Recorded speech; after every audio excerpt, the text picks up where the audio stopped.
this is my recipe for chocolate tart. One of my favorite desserts is a tart. They can seem really intimidating, but I wanted to show you how easy it was to make. Make sure butter and egg is room temperature, because if you use room temperature butter with cold eggs, they don't mix well together.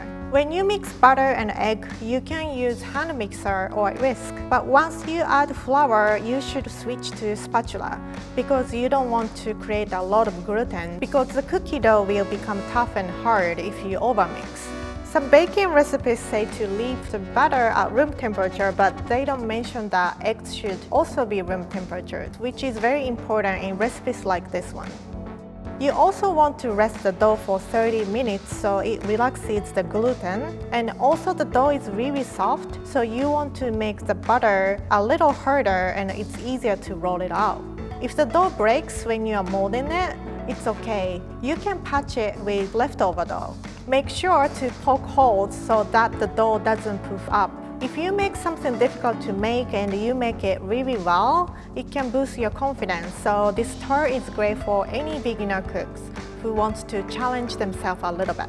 Also, I used instant coffee in this recipe because it kind of gives a nice bitterness and a flavor that balances out with the sweetness of the chocolate so that the tart doesn't become overly sweet. But if you don't like coffee, you can totally skip this step and it will work just fine. It's just a flavor preference. When you're pouring wet ingredients into the chocolate, pour everything at once, then count 30 seconds, and then start mixing. It makes really nice shiny chocolate filling.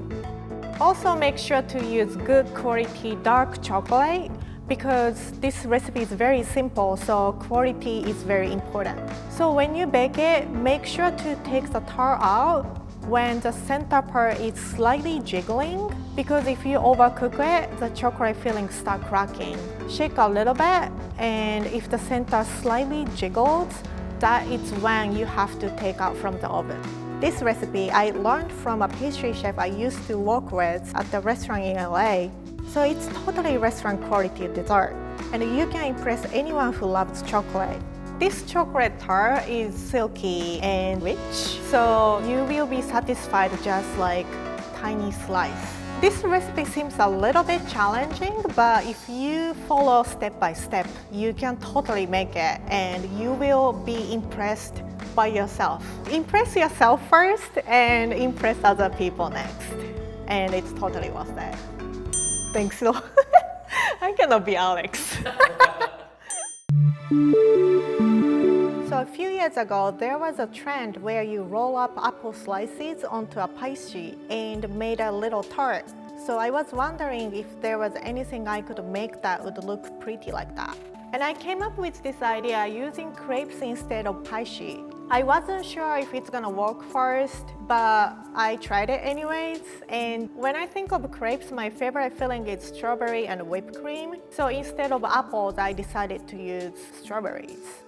The important thing about making crepes is rest the dough for at least 30 minutes, because we are mixing with milk and flour, which creates gluten, and you don't want to make chewy and rubbly crepes. If you want, you can also rest it overnight and make it the next day.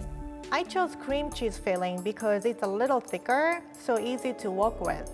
You are ending up making a bunch of crepes for this recipe, and that will take time, but I also think it's fun as well. So I tested this and made a pretty small version that was really cute. But when I make dessert, I usually want to share, so I don't want to make it just for myself. When you're making at home, it's a little bit messy because you're spreading cream onto the crepe and rolling it up, but it's worth the effort and worth the mess because it's really pretty, and I'm sure whoever you're going to give it to will be super impressed. Make sure to cut the strawberries very thin. It's similar to a crepe cake because it's layered, but just a different presentation because the crepes are vertical instead of horizontal. So instead of stopping making small little tart, I was just kept rolling and rolling and rolling, and I ended up making a large crepe cake. I think rolling it up is the most fun and difficult part because it's kind of like building a snowman. It's the same cake all the way through, it just gets bigger. Also, after you make this rolled crepe big enough, then you can start layering it on the side instead of rolling them. What you end up with is a super pretty roll of crepes all standing up with strawberries kind of looking like a flower, which is why I called this a rose crepe cake.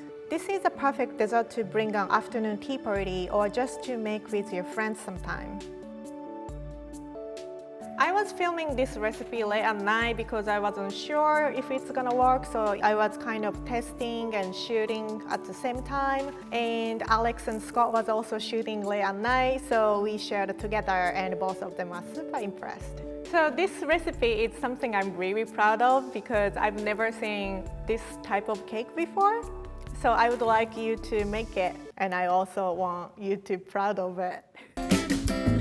So this recipe was kind of assigned to me by Alvin. So he made a multi-flavor sheet pan pie video, and we as a team wanted to see what else can we make multi-flavor. I wanted to make something easy, like I didn't want to make each flavor from scratch. So I wanted to make one cookie dough and add in different flavors. Using brown sugar is very important in order to give the cookie that chewy texture that I like. And also using a little white sugar helps giving a crispy texture. It's good to combine both. It's important to use two types of sugar to make this American style cookie. I feel like chocolate chip cookie is very unique to America. I feel like this chocolate chip cookie is a little bit rustic shape. Each individual cookie is different shape and kind of, I don't know, like I feel like it's imperfect, but this imperfection make it perfect.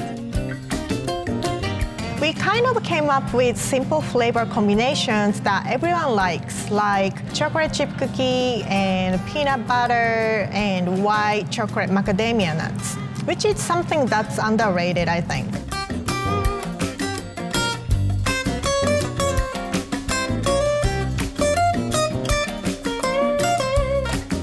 I think it's the best multi-flavor skillet cookie recipe out there. I don't know how many out there.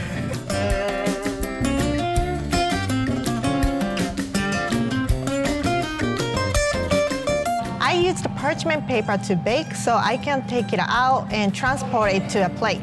But if you just want to serve in a skillet, you can do so. You don't need to use the parchment paper. Each cookie is next to each other based on how well their flavor profile combine. And of course, everyone wants to eat the middle part because you can eat whole flavor. So each of 6 different flavors all in one cookie.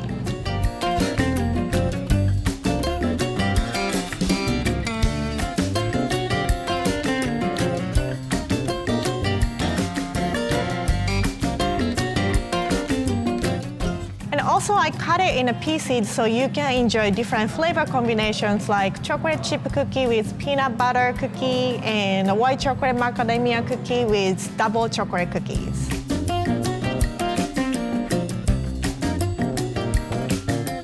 And I think this cookie does a good job of capturing a lot of different characters. It's difficult to make perfect cookie. Like if you have American chocolate chip cookie, it kind of has a crack and chocolate chip is sometimes not evenly distributed.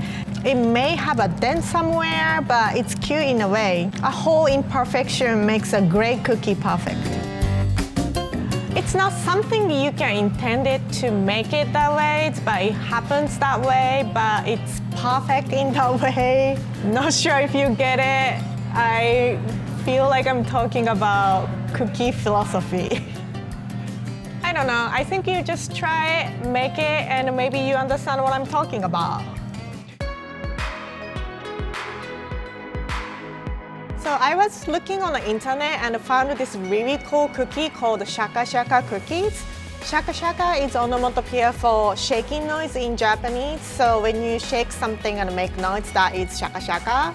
The person made 2 cookies glued together and put sprinkles inside. So when you shake it, you can see the sprinkles inside moving, and it was very cute. The recipe though looks very complicated. They used a special kind of sugar called palatinose.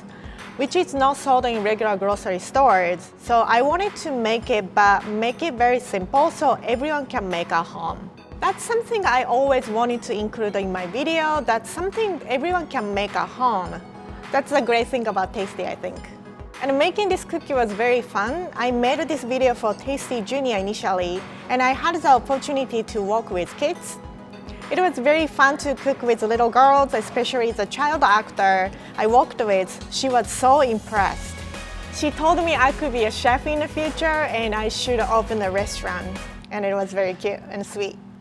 I was thinking maybe I could use store-bought candy and melt it. There is also another cookie called the stained glass cookie, which is very popular.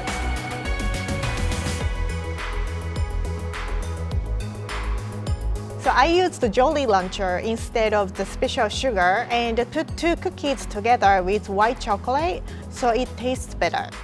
When I was reading comment, I saw some audience said Jolly Luncher is too hard, so if you bite into it, you might break your teeth.